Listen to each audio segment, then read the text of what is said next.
একজন মানুষ কেন একটা ডাস্টবিনের চুরি হওয়ার রিপোর্ট লেখাতে যায়? তাকে এভাবে মারলই বা কে? কেন একটা ডাস্টবিন চুরি করতে ঘরে চোর এলো? এই সব প্রশ্নের উত্তর পাওয়া যাবে এই ছবির এক্সপ্লেনেশনে, যার নাম মহারাজা। গল্প শুরু হয় মহারাজাকে দিয়েই। সে একজন ভালো মানুষ, একটি সেলুনে সে চুল কাটে। বউ আর মেয়েকে নিয়ে তার ছোট্ট সংসার। মেয়ের জন্য খেলনা কিনতে সে দোকানে যায়। উল্টো দিকেই বাড়িতে দরজার সামনে বসেছিল তার বউ ও তার কোলে তার মেয়ে। কোন খেলনাটা নেবে সেটা সে তার বউকে দেখাতে থাকে। খেলনা পছন্দ হলে যখন সে তার বউয়ের জন্য একটি মূর্তি দেখছিল, তখন হঠাৎই একটা লরি কন্ট্রোল হারিয়ে সোজা সেই বাড়ির মধ্যে ঢুকে পড়ে।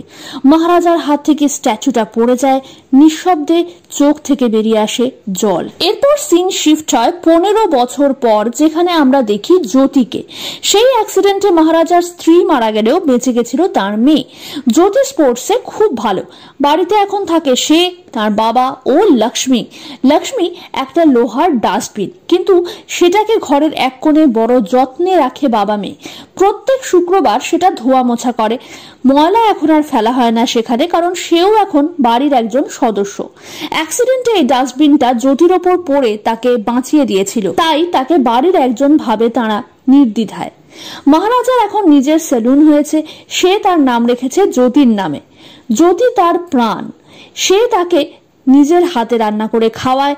জ্যোতি তাকে শাসন করে, সাজেশন দেয়, সে চুপ করে শোনে। মাসে একদিন তাদের ছুটির দিন, সেদিন তারা ঘুরতে যায় মার্কেট আর মেরিন ড্রাইভে। এমন শান্তির জীবনে হঠাৎই জ্যোতি স্কুল থেকে ডাক পড়ে মহারাজা ও তার মেয়ের। গিয়ে জানা যায় ব্যাগে মদের বোতল রাখা ও এক ক্লাসমেটকে তা খাওয়ানোর অপরাধে তাকে স্কুল থেকে টিসি দেওয়া হচ্ছে। জ্যোতি বারবার বলে যে সে এমন কাজ করেনি। মহারাজাও বলে তার মেয়ে এমন কাজ করতে পারে না, কিন্তু স্কুলের সেক্রেটারি তা শুনতে চান না, কারণ মদের বোতল জ্যোতির ব্যাগ থেকেই পাওয়া গেছিল।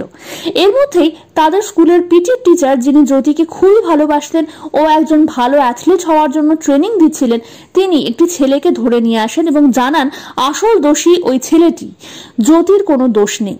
এবার মহারাজা বলে যে সে সেক্রেটারিকে জ্যোতির কাছে ক্ষমা চাইতে হবে।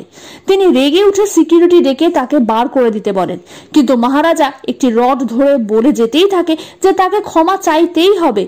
7-8 জন লোক টেনে ধরেও তাকে কিছুই করতে পারে না এবং তাকে ছাড়াতেও পারে না। রডটা যখন ভেঙে যাওয়ার উপক্রম হয়, তখন সেক্রেটারি তাকে ছেড়ে দিতে বলেন। যদি কাঁদতে কাঁদতে বলে, আপনি ক্ষমা চেয়ে নিন, না হলে আমার বাবা এখান থেকে যাবেন না, উনি আমার জন্য সব কিছু করতে পারেন। তখন সেক্রেটারি বাধ্য হয়ে ভুল স্বীকার করেন এবং জ্যোতির কাছে নম্রভাবে ক্ষমা চেয়ে নেন। অর্থাৎ এখানেই বোঝা যায় যে মহারাজা আপাত দৃষ্টিতে নিরীহ হলেও মেয়ের প্রতি কোনো অন্যায় সে সহ্য করে না এবং সে অত্যন্ত শক্তিশালী, আর প্রয়োজনে সে শক্তির প্রয়োগ করে সে ভয়ঙ্কর হয়ে উঠতে পারে। জ্যোতির স্কুল থেকে তাকে নিয়ে যাওয়া হচ্ছে এক স্পোর্টস ক্যাম্পে। সে থাকবে না 7 দিন।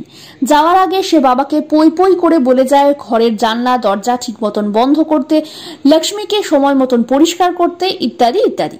আর তারপরে আমরা দেখি রাতে ঘরের খোলা জানলা দিয়ে ঢুকে আসে একটা বিষধর সাপ। সেটা ঝপ করে একটা বালতিতে পড়ে তারপর আসে মহারাজার কাছে, যে আহত অবস্থায় এলোমেলো ভাঙাচোরা আসবাবের মধ্যে পড়েছিল। সাপটার গায়ে লেগে জ্ঞান আসে মহারাজার। এরপর দেখা যায় একটি গ্যারেজে একজন মোটা লোক এসে খুব হাঙ্গামা করে, কারণ তার গাড়ি সার্ভিস করার জন্য সে সেই গ্যারেজে দিয়েছিল, আর সেই গাড়ি কেউ চালিয়েছে অনেক কিলোমিটার এবং তার বক্তব্য অনুযায়ী সেই গাড়ির মধ্যে থাকা একটি সানগ্লাস, যেটা তাকে একজন বিখ্যাত ফিল্ম স্টার গিফট করেছিলেন, সেটাও চুরি গেছে। তিনি ছিলেন সেখানকার কাউন্সিলর, তিনি ছিলেন অত্যন্ত প্রভাবশালী। সে গ্যারেজের লোকটিকে মারধর করে এবং সে যখন বলে যে ধনা নামে একজন গাড়ির দায়িত্বে ছিল, তখন সে তাকেও মারধর করে এবং বলে সানগ্লাস না পেলে সে প্রাণে মেরে ফেলবে তাকে। কিন্তু ধনাও খুব একটা সুবিধার লোক ছিল না। সে একটা বারে গিয়ে সেই লোকটাকে খুঁজে বের করে তার চোখের সামনেই সেই সানগ্লাসটা ভেঙে ফেলে এবং তাকে মেরে পাট পাট করে দিয়ে সেখান থেকে চলে যায়। মহারাজা পুলিশ স্টেশনে যায় রিপোর্ট লেখাতে, ডিটেলসে জানায় কি হয়েছিল। সে বলে রাত 10টায় দোকান বন্ধ করে সে বাড়ি আসে, চাবি দিয়ে দরজা খুলে চাবি রাখে, ব্যাগ রাখে, চেঞ্জ করে, আর তখনই দুজন লোক তার উপর অ্যাটাক করে। তাদের মুখে মাস্ক ছিল, আর তৃতীয় একজন এসে তাকে মারধর করে, আর তারপরে তার লক্ষ্মীকে নিয়ে চলে যায়। তাই পুলিশ অফিসাররা যেন লক্ষ্মীকে খুঁজে দেয়। তার কানে তখনও ব্যান্ডেজ করা ছিল, আর সে খুঁড়িয়েও হাঁটছিল। পুলিশ যখন তাকে জিজ্ঞেস করে যে লক্ষ্মী আসলে কে, তখন সে তার ছবি দেখায়। লক্ষ্মী আসলে একটা ডাস্টবিন। সেটা জানতে পেরে পুলিশ অফিসাররা তাকে যা তা বলে, মারধরও করে। কিন্তু সে নাছোড়বান্দা, মেয়ে ফিরে আসার আগে তাকে সেই ডাস্টবিন খুঁজে দিতেই হবে। সে পুলিশ স্টেশনের একটা লফটের একটা অ্যাঙ্গেল বা সাপোর্ট ধরে ফেলে। পুলিশ স্টেশনের সবাই মিলে টেনেও তাকে ছাড়াতে পারে না। শেষ পর্যন্ত সেই লফটটাই ভেঙে পড়ে, আর তার মধ্যে থেকে বেরিয়ে আসে একটা বিষধর সাপ। সবাই ভয়ে থানার বাইরে চলে আসে, কিন্তু মহারাজা একটু পরে সেই সাপটাকেই হাতে করে নিয়ে বেরোয়। তবে সবার কথায় সেটাকে ছেড়েও দেয়। এরপর আমাদের সঙ্গে ইন্ট্রোডাকশন করানো হয় ইন্সপেক্টর বরাধরাজনের, যিনি এমনিতে ঘুষখোর হলেও কিছু কিছু ক্ষেত্রে মানবিকতার পরিচয় দেন।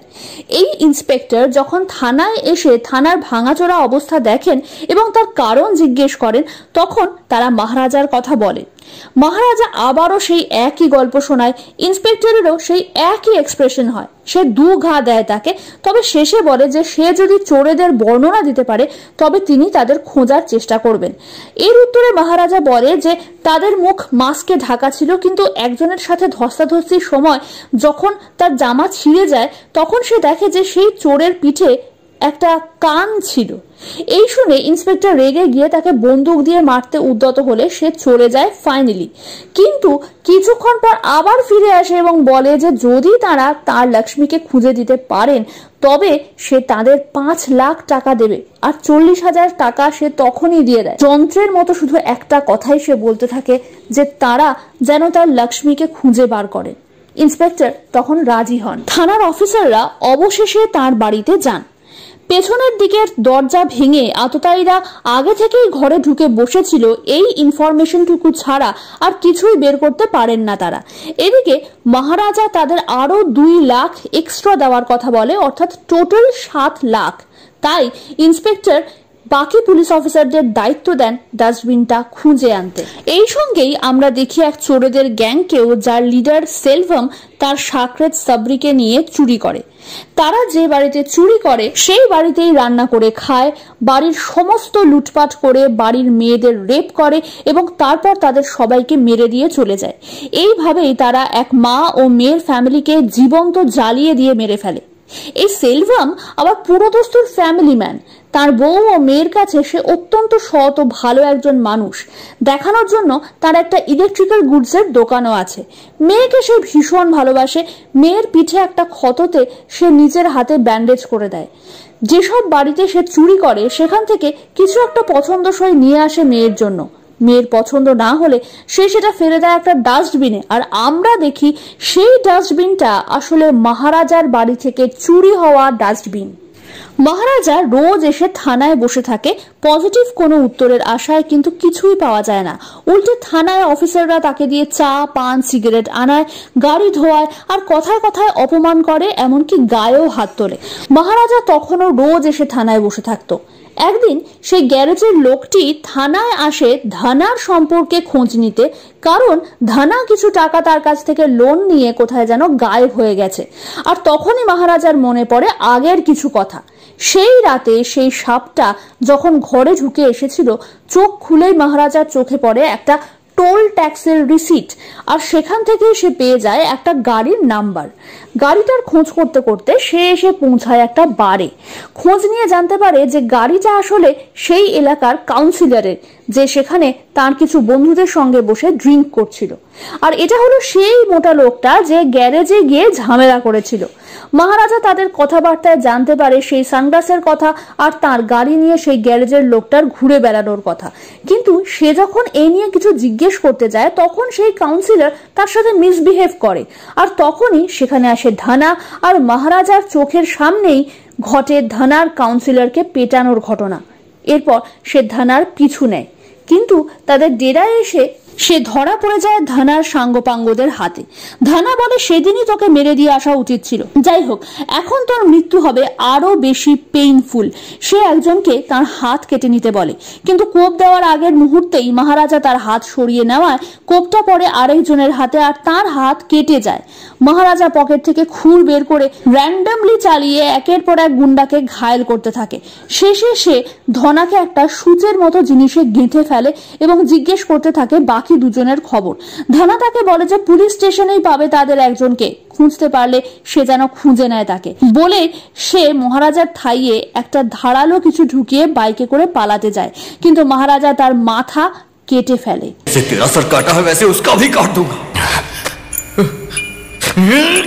আর এই কারণেই দিনের পর দিন সে এসে বসে থাকে থানায়, আর খুঁড়িয়ে হাঁটার কারণও সেই পায়ে গেঁথে যাওয়া ধারালো জিনিসটা।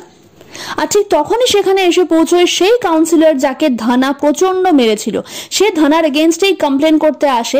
তখন ইন্সপেক্টর বলে দেন যে ধানা হয়তো এই কারণেই আন্ডারগ্রাউন্ড হয়ে গেছে, আর এই কারণেই তাকে পাওয়া যাচ্ছে না, কারণ সে পুলিশের হাত থেকে বাঁচার জন্যই আন্ডারগ্রাউন্ড হয়ে গেছে। পুলিশ যখন তাকে জিজ্ঞেস করেন যে আর কিছু সে মনে করতে পারছে কিনা, তখন সে মনে করে বলে যে একজন তার সঙ্গে দেখা করতে এসেছিল, কিন্তু মহারাজার নাম সে কিছুতেই মনে করতে পারে না। এদিকে পুলিশ সেই ডাস্টবিনটা খুঁজে না পেয়ে সেই রকমই ডাস্টবিনের সন্ধানে দোকানে দোকানে ঘুরতে থাকে।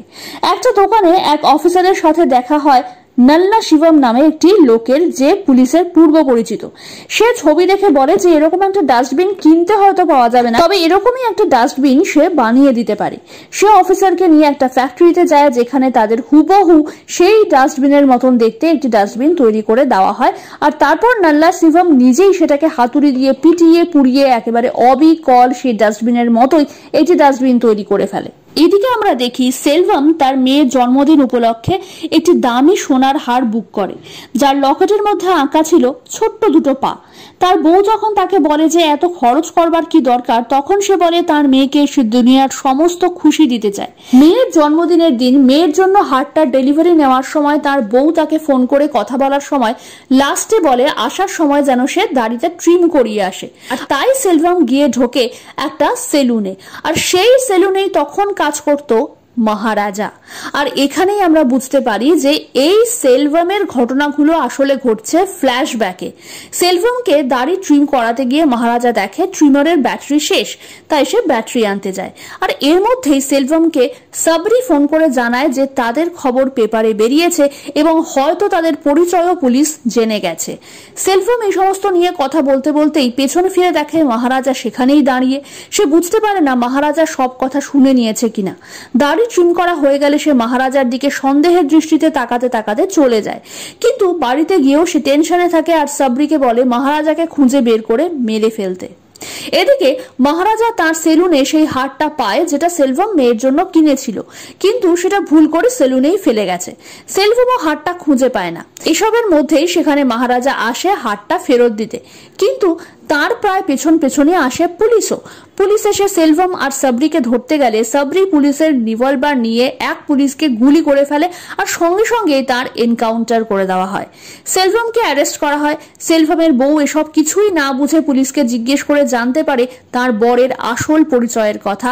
সেও ঘেন্নায় মুখ ফিরিয়ে নেয় নিজের স্বামীর দিক থেকে, নিজের মেয়েকে ছুঁতেও দেয় না তাকে, বলে সে মরে গেলেও যেন ওই লোকটা না আসে। সেলভাম এক বুক দুঃখ নিয়ে যেতে যেতে দুয়ে দুয়ে চার করে মহারাজাকেই এসবের জন্য দায়ী করে। নকল ডাস্টবিন হাতে পেয়ে যাওয়ার পর ইন্সপেক্টরের দরকার ছিল শুধুমাত্র একজন নকল চোরের, যে স্বীকার করবে ডাস্টবিন চুরির কথা, আর তাকে দেখিয়েই এই কারাপ্ট পুলিশরা পেয়ে যাবে 7 লাখ টাকা। কিন্তু ইন্সপেক্টর বরাধরাজন শত চেষ্টা করেও কোনো চোরকেই রাজি করাতে পারেন না। তবে তিনি যখন বলেন যে 50,000 টাকা সেই চোরকে দেবেন, তখন নল্লা শিবম নিজেই বলে যে সেই দোষ স্বীকার করে নেবে। ইন্সপেক্টর তখন থানায় মহারাজার ডায়েরি নিতে বলেন। মহারাজা আরো একবার তার গল্প বলা শুরু করে, আর এইবার আমরা দেখতে পাই আসলে সে রাতে ঠিক কি হয়েছিল। রোজের মতোই সে 10টায় দোকান বন্ধ করে, কিন্তু সে রাতে সে যায় মেয়ের জন্য জুতো কিনতে, কারণ তার মেয়ে তার জুতো আরেকজনকে দিয়ে দিয়েছিল আর বলেছিল যে তার জন্য ঠিক ওরকমই আরেক জোড়া জুতো নিতে। কিন্তু জুতো পছন্দ করতে করতে দেরি হয়ে যায়। এদিকে জ্যোতি তার বাবার আগেই পৌঁছে যায় বাড়ি। চাবি রাখে, ব্যাগ রাখে, তারপর জামা কাপড় ছাড়ে। আর তখনই আড়াল থেকে দুজোড়া চোখ লোলুপ দৃষ্টিতে তাকায় তার দিকে। আর এই দুজন ছিল ধনা আর নল্লা শিবম। এরা দুজন তার চোখ বেঁধে ফেলে, চোখে আঘাতও করে, মারধর করে। আর তারপরই আরেকটা ঘর থেকে বেরিয়ে আসে আরেকজন, আর সে ছিল সেলভম। সে জ্যোতিকে একটা রড দিয়ে বাড়ি মারে, তারপর তার পা ভেঙে দেয় নিজের পা দিয়ে মেরে। সেলভম এসেছিল বদলা নিতে। তাদের উদ্দেশ্য ছিল মহারাজাকে মারা, কিন্তু মেয়েটা আগে এসে যাওয়াতে তার এই অবস্থা করলো তারা। শুধু তাই নয়, নল্লা আর ধনা গিয়ে রেপ করে মেয়েটিকে। মহারাজা অপেক্ষা করতে করতে ধনা তাকে মেরে ফেলার কথাও বলে, আর এই ফাঁকে নল্লা আবারও রেপ করে তাকে।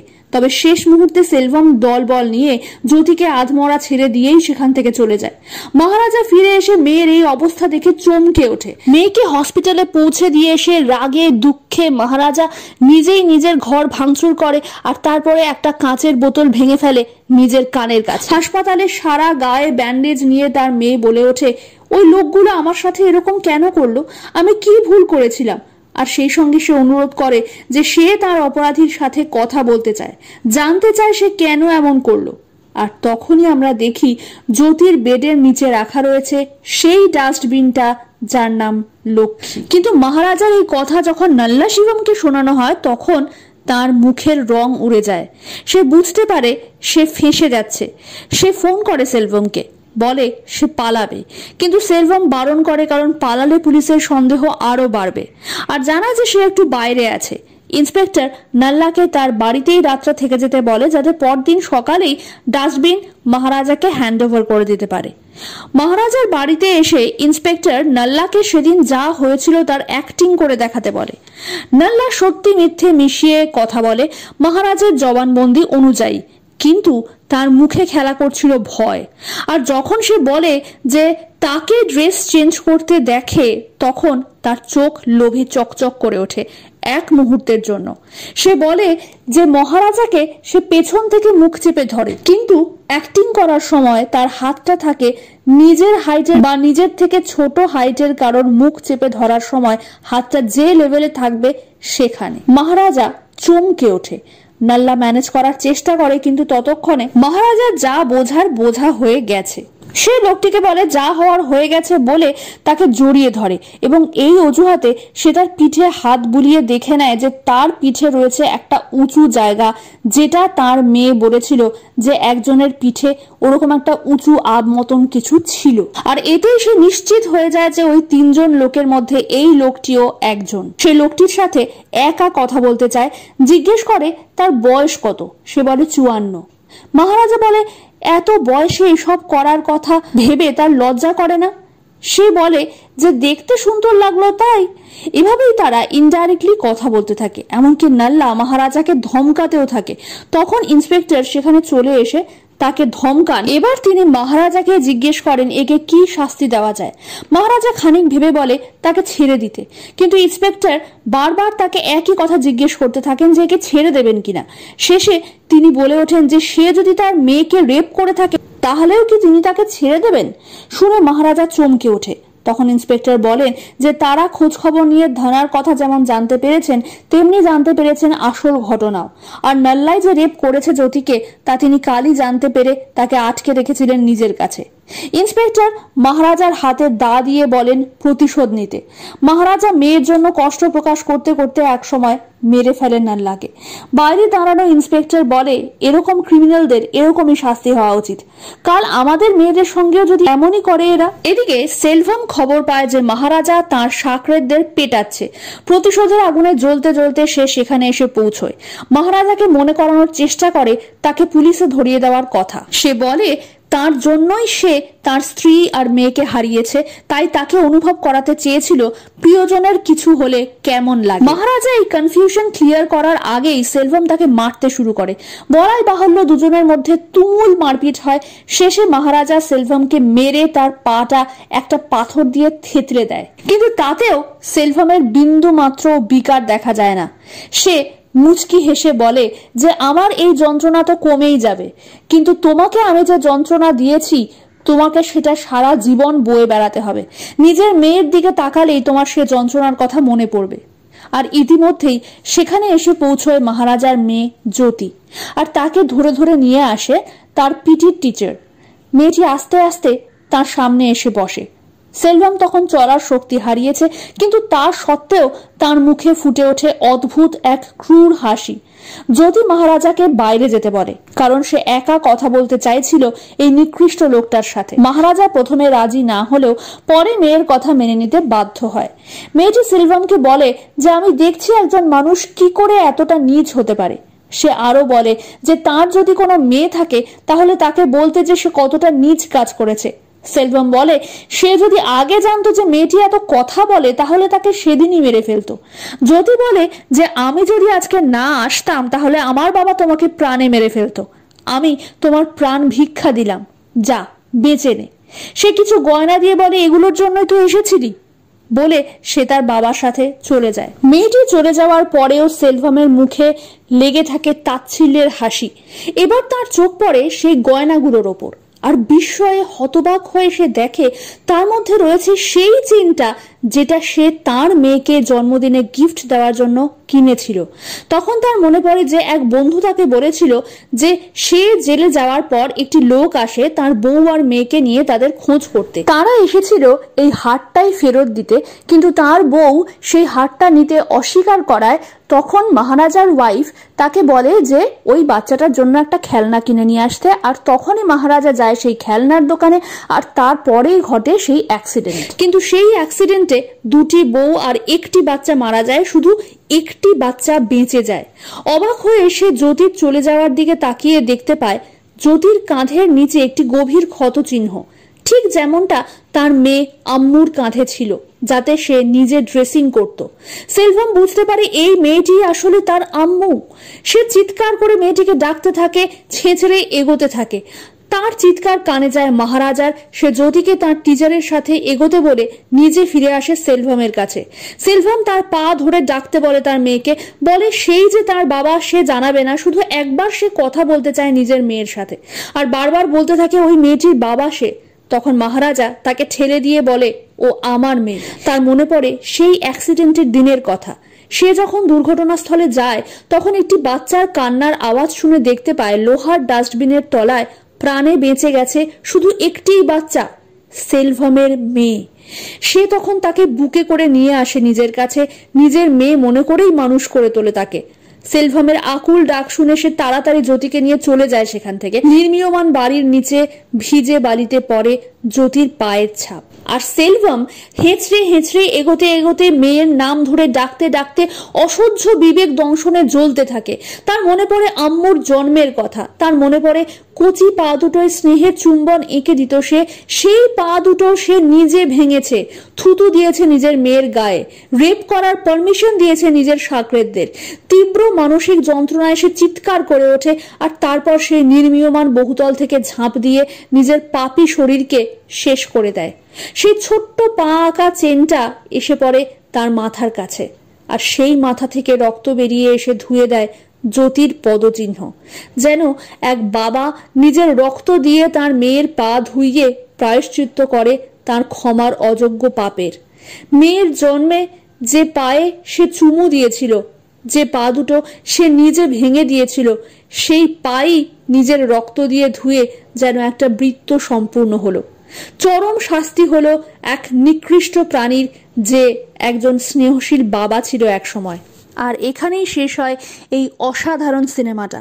তোমরা যদি সিনেমাটা দেখে থাকো তাহলে তোমাদের লাস্ট সিনে কি ফিলিংস হয়েছিল সেটা আমাকে অবশ্যই জানিও কমেন্টে। আর যদি আমার ভিডিওটা তোমাদের ভালো লেগে থাকে, আমার এক্সপ্লেনেশন তোমাদের ভালো লাগছে, তাহলে সেটাও আমাকে একটু জানাতে পারো, আমিও একটু উৎসাহ পাই। একটু লাইক করে দিও যাতে আমি বুঝতে পারি যে তোমাদের ভালো লাগছে কিনা আমার ভিডিওগুলো। আর যদি বেশি ভালো লাগে তাহলে একটু শেয়ার করে দিও নিজের বন্ধু বান্ধব আত্মীয় স্বজনদের মধ্যে। আর অবশ্যই সাবস্ক্রাইব করে নিও আমার চ্যানেলটা আরও এরকম ধরনের ভিডিও দেখার জন্য। পরের ভিডিওতে খুব শিগগির দেখা হচ্ছে, ততক্ষণ পর্যন্ত টাটা, বাই।